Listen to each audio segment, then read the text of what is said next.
Hi, everybody, and welcome back to Prep Sports America. I'm Rich Estrella, and joining me now is Adam Diaz, part of the Prep Sports America crew. And Adam, thanks for joining us. But let's get started, man.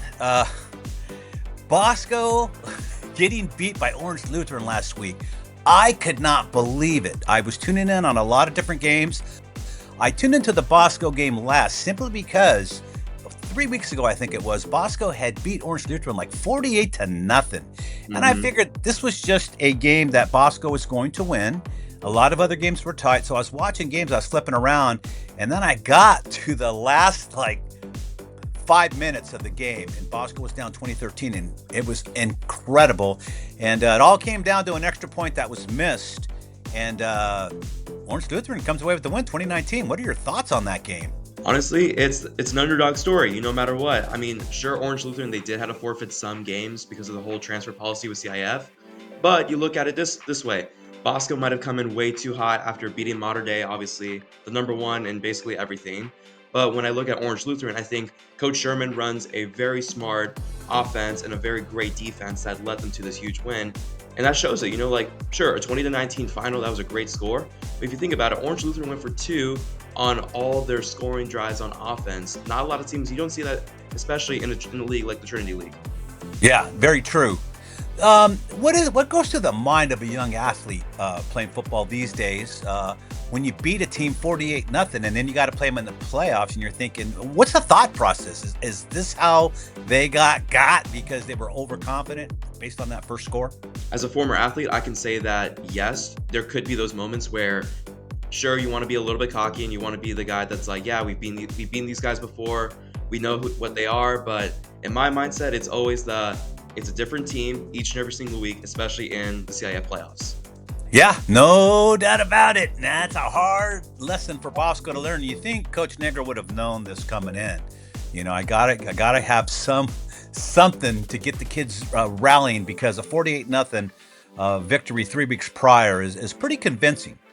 Oh, absolutely. Like, what could possibly have changed? But like you said, young athletes, man, who knew? Who knows? You got to keep on them, got to keep them motivated. That's the only thing I can come up, because coming into the ball game, Orange Lutheran was 2-8.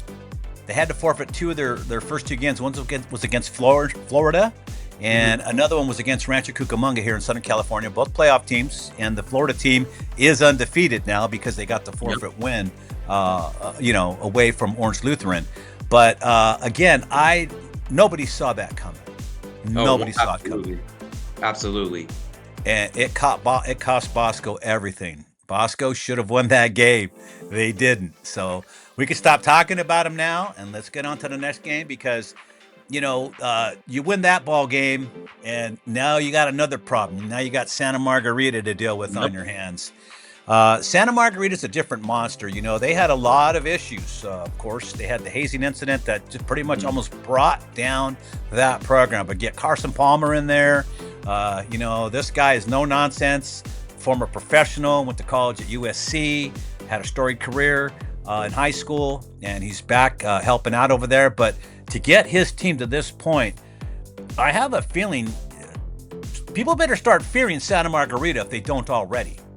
Oh, absolutely. You already look at what they've done already in Carson Palmer's first season. They are a defense-first football team. It's not what we don't see in the Trinity League, where it's all about the flashy offense. It's about the quarterbacks throwing these deep balls, these 30, 45-yard touchdown passes, or just a huge first yard down gain. You look at the Eagles, and it's just they're playing good football because they got the right coaching staff now than what they had previously. Well, to turn it around the way they have, so convincingly, and who knows how much those incidents of hazing had to do with the program turning around. I would think there's a whole new attitude over there, and probably more kids will come out because they didn't like what was going on, the culture. It's hard to say not being there, but these are things that did happen, and it's just a phenomenal turnaround. And if they happen to win CIF, go on and win state, and who knows, they could even be national champions, because they definitely had a lot of top 5 schools, top 10 schools on their schedule, as did Mater Dei, and we're going to talk a little bit more about that. But this game, coming up with Orange Lutheran, Santa Margarita, the way they're playing, they don't score a lot of points, but they don't have to. They have a good defense. Now, also to go with Orange Lutheran's 3-8 now, 3-8 record. This is the first school I've seen in a Division I, II, or III that scores less points than they give up on the season. They score 22 points. They allow 29, and okay, so the win-loss record indicates that. But how's that translate into beating Bosco? I mean, obviously they have a head coach like Rod Sherman who is leading them, who's been in these scenarios before. Obviously, we know that Coach Sherman has won a CIF previously a couple years back with the Lancers. So he knows these kind of scenarios, and obviously not being favored as the number one team in the Trinity League, number one seed in playoffs. But honestly, I think they have the better advantage of a coach like Rod Sherman coming in and just leading this team to hopefully a finals appearance. It could be. It'd be the ultimate sandbag. I'll tell you right now, that's the ultimate sandbag story right there. And for those that don't know what that is, that means they're playing possum. They're always ready to go. So this Trinity League is going to be a good finish. I don't know what's going to happen between Santa Margarita and Orange Lutheran. I know what happened during the regular season. Santa Margarita beat them. Mm-hmm. But Bosco beat Orange Lutheran too. But not when it counted. It's not like my old saying, different teams.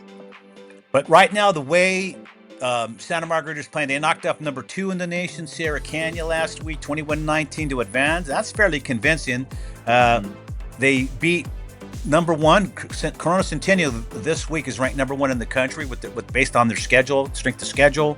And Rancho Santa Margarita beat them. They beat Bishop Gorman, who was number 3 in the country at the time, 14-0. And then and of course, they beat Bosco too. So this whole thing is just nuts. And one of their only losses that I could say was quality was to Mission Viejo, 7-3.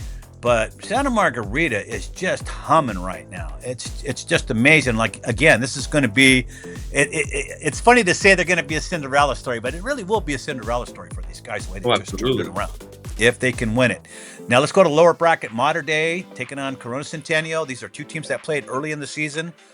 Centennial beat them, 43-36. In that game, I don't know if you saw, but in that game, 3 first quarter, I believe, turnovers. It's basically what did Mater Dei in, because Centennial's capitalized, scored on all 3 of those. And Mater Dei actually caught them in the fourth quarter. They were leading, but Centennial came right back, scored a touchdown. They won the game. So this is one of those games where we're going to see it again. It's going to be probably a different outcome. I hate to say that, but I think it may be a different outcome this time. Let's look at Mater Dei's schedule. These are all nationally ranked teams they play when I'm mentioning these. They beat number 6, St. Thomas Aquinas of Florida, 26-23. They're always in the hunt for a national championship. Gorman was number 1 at the time. This was right after Centennial had beaten Mater Dei, and they go out and they beat number 1 Gorman, 27-24. And then they beat Bosco, who was number 1. And they're number 1. And they put Bosco away 36-31. So, Mater Dei's tested. I don't think Mater Dei fears anybody, and I know they got it in for Corona Centennial this week. Absolutely, it's a revenge game, 100%. Corona Centennial is physical. They'll be a physical football team for sure. But Mater Dei had to play really good football against Mission Viejo, which is obviously not an easy team to compete, especially in the Alpha League. All right, Adam, let's take a look at Division II, where look at the top of the bracket. You're going to have Los Alamitos taking on Murrieta Valley. 2 crazy contrasts in the league. Murrieta Valley's in the Inland Empire, and as you know, that's where the top team in the country currently resides, Corona Centennial. Not to mention a plethora of other schools that are very, very good. So this game is going to be a dogfight. Los Alamitos has been cruising along. They beat Yorba Linda 35-28. They beat San Juan Hills 35-10. Looking at Murrieta Valley, they defeated Corona Del Mar 35-14, and Rancho Cucamonga 26-6. It doesn't seem like Murrieta Valley and Los Alamitos are having any problem scoring points. This one is going to be very, very good and very, very close, in my opinion. This will also be one of those games where it will be exciting to watch.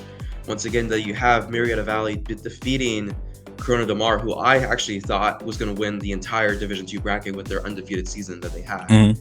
How they face Corona Del Mar and Rancho Cucamonga, it shows that the Nighthawks can still have a huge advantage going into this round of the playoffs.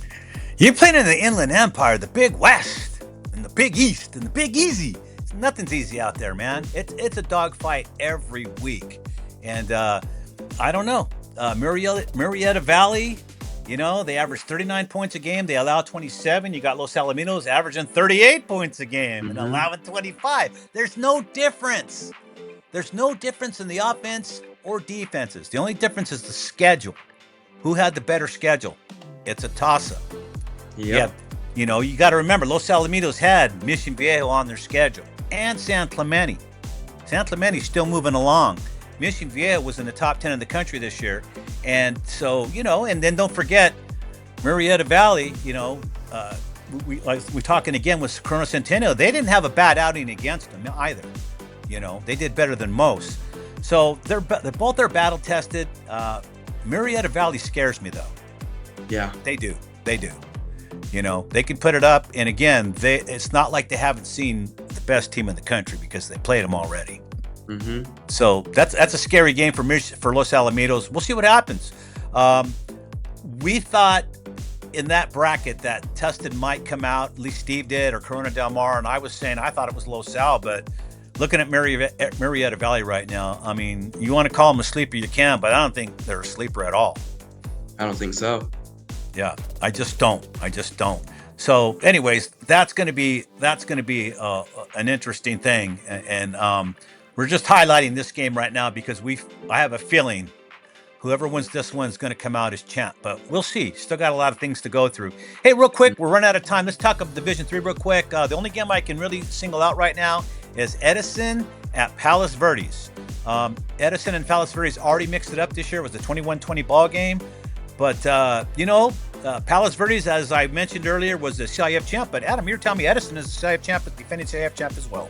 Yes, sir. This is going to be a battle of two defending champions, but also Edison won, I believe, state titles last season. So this will be an interesting task for the Edison Chargers to take on a really physical and really talented Palos Verdes team in general. Game, Palos Verdes, for all the money that allegedly is up there, okay? They don't have any lights at the high school. There's no lights. They had to bring in these portable lights that were so terrible. I mean, everybody was had to wear sunglasses just to see the field because the lighting was atrocious.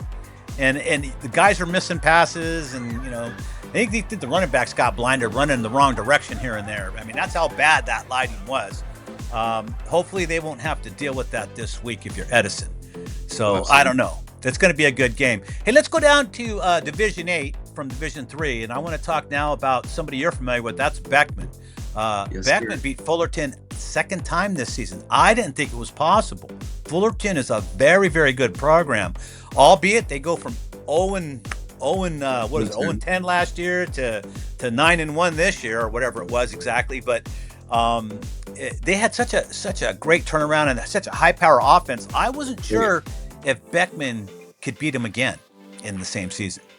I was at that game on Friday night as well. We were all probably drenched in the rain, obviously, but for sure, Beckman really stepped up a lot more. I definitely thought that the Beckman defense stepped up a lot more, and I believe that what head coach Marcello Giuliano is really preaching on is just it's another team. It's not the same Fullerton team that we did a live coverage on for their homecoming game.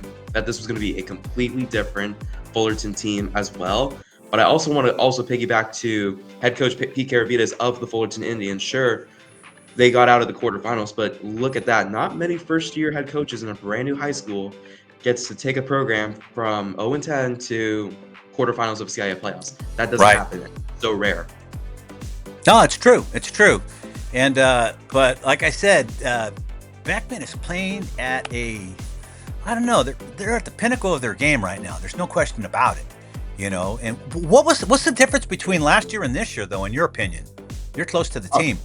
Obviously, class of 2025 from Beckman High School, obviously. I think that my class, we set the standard on we go to CIF playoffs every single season, no matter what. Mm-hmm. But I think this team, more importantly, the senior class has understood that leadership from my class. And it's just, we want to make sure that they leave a mark just like what we did.